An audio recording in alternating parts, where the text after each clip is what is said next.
Bismillahirrahmanirrahim.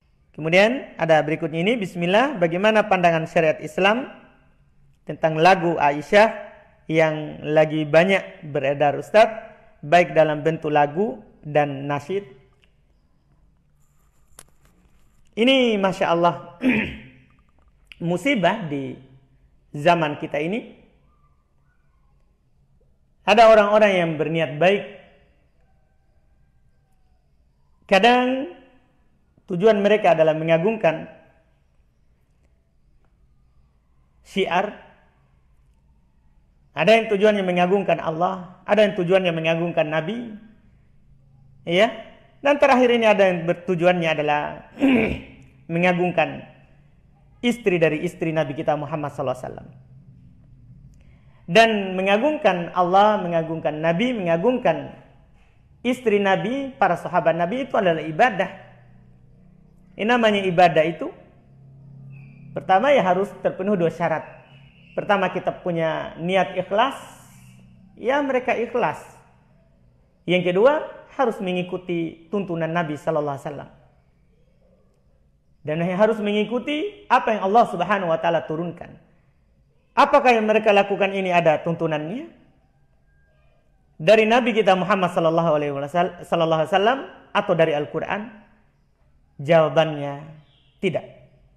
Bahkan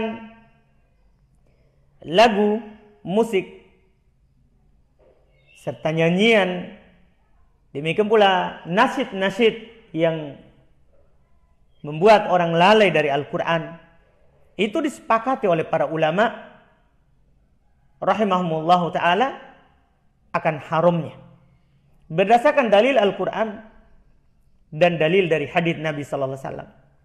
Sangat banyak.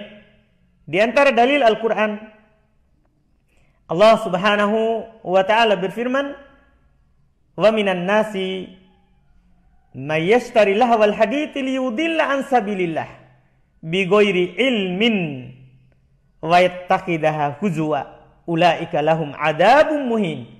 Hati-hati, ini ayat jelas. Bisa kita baca di surah Luqman ayat 6.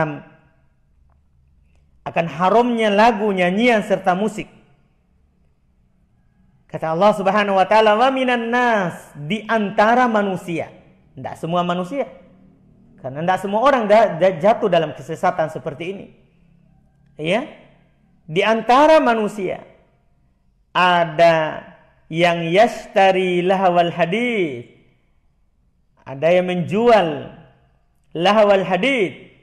Dikatakan oleh Ibnu Mas'ud radhiyallahu taala anhu, lahwal hadits adalah al-ghina, nyanyian, lagu. Di antara manusia ada yang kata Allah Subhanahu wa taala seperti itu, menjual ucapan-ucapan yang lalai, yaitu lagu berdasarkan tafsir sahabat, liudilla an sabilillah, untuk menyesatkan manusia dari jalan Allah. Coba kita lihat sekarang, gara-gara lagu Aisyah ini yang viral terakhir ini, berapa orang yang sesat? Berapa dari kaum muslimin yang jauh dari Al-Quran? Ini sungguh benar apa yang Allah Subhanahu wa taala katakan.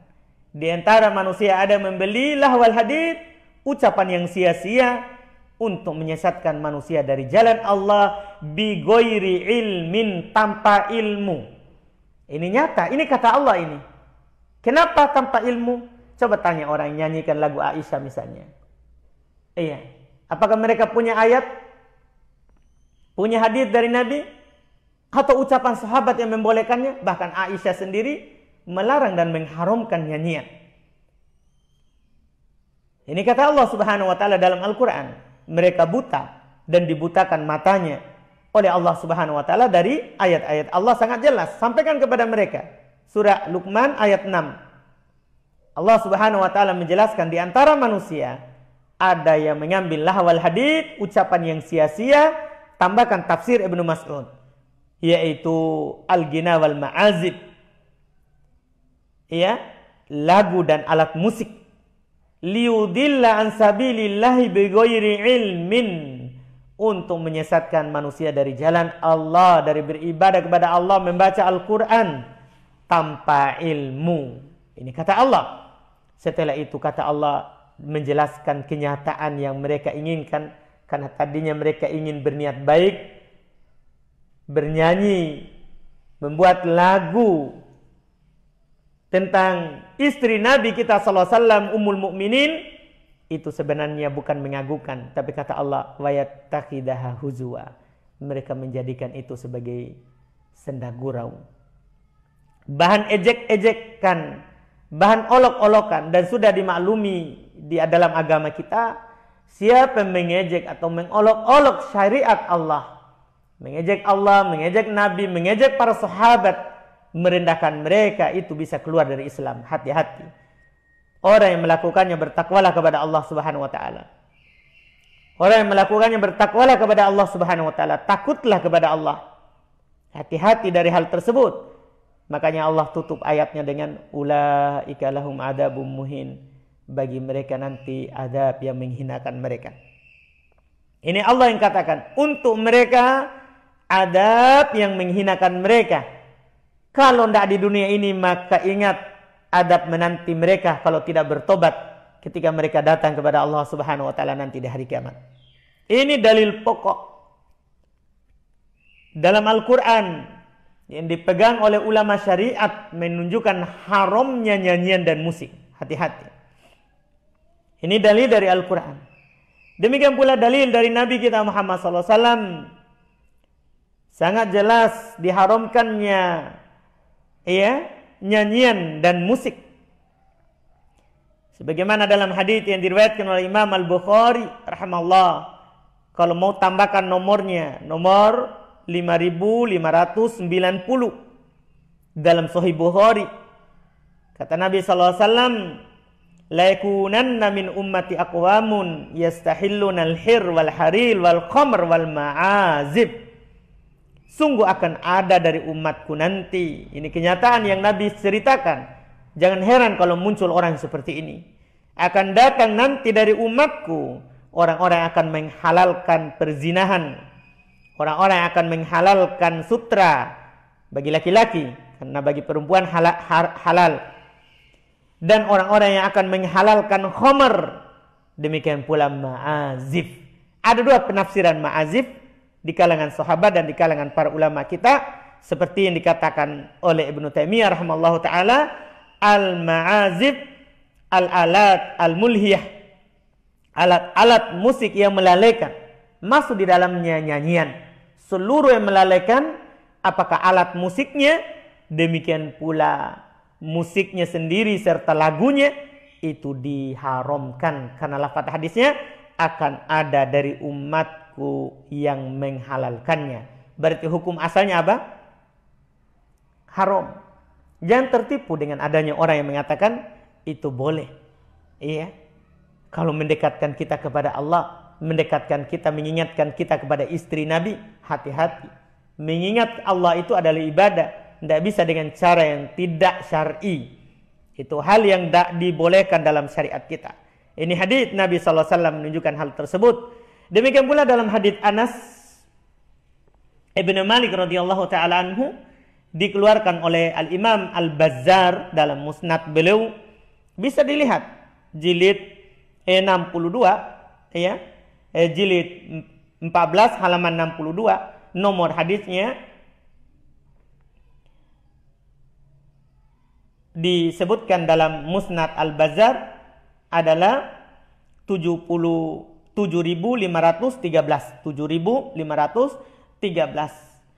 Dikatakan Nabi SAW bersabda, sautan mal'unan. Ini hati-hati. Hadis ini hendaklah menjadi peringatan bagi mereka yang menghalalkan lagu dan nyanyian. Walaupun atas nama agama. Karena Nabi kita SAW tidak pernah berdakwah dengan lagu dan nyanyian.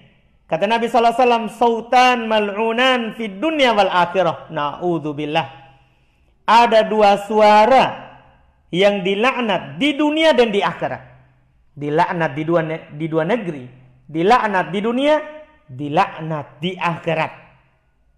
Ada dua suara. Apa itu? Mizmar inda ni'mah, waronna inda musibah. Suara seruling, suara musik ketika dapat nikmat. Disebutkan oleh para ulama juga dua tafsir tentang mizmar. Mizmar terjemahannya seruling, suling, masuk juga di dalamnya adalah nyanyian. Ya, ketika ada nikmat menyanyi, putar musik. Ini adalah suara yang dilaknat oleh Allah. Demikian pula suara ratapan ketika ada musibah. Ketika ada musibah.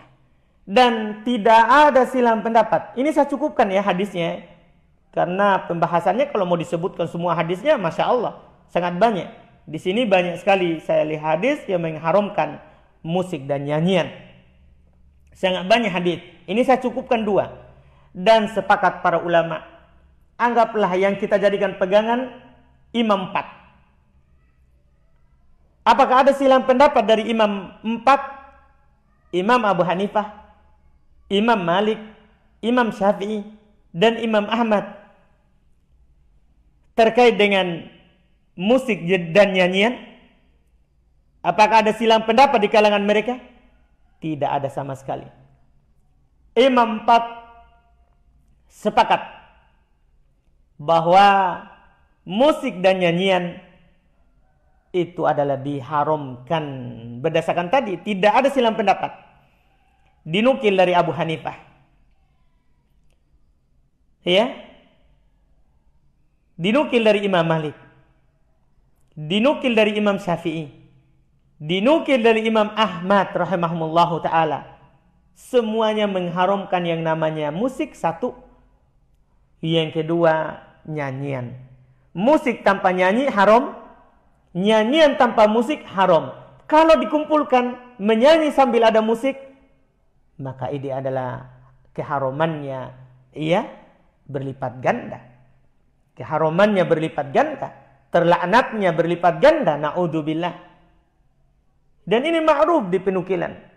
Hanya orang-orang yang tidak paham agama yang samar dalam masalah ini. Ini Masya Allah. Dan semoga Allah Subhanahu wa ta'ala memberikan hidayah kepada semuanya, kepada apa yang mendatangkan ridho dan rahmat dari Allah Subhanahu wa ta'ala, dan menjauhkan mereka dari murka dari Allah Subhanahu wa ta'ala. Ini jawaban secara singkat, semoga bermanfaat.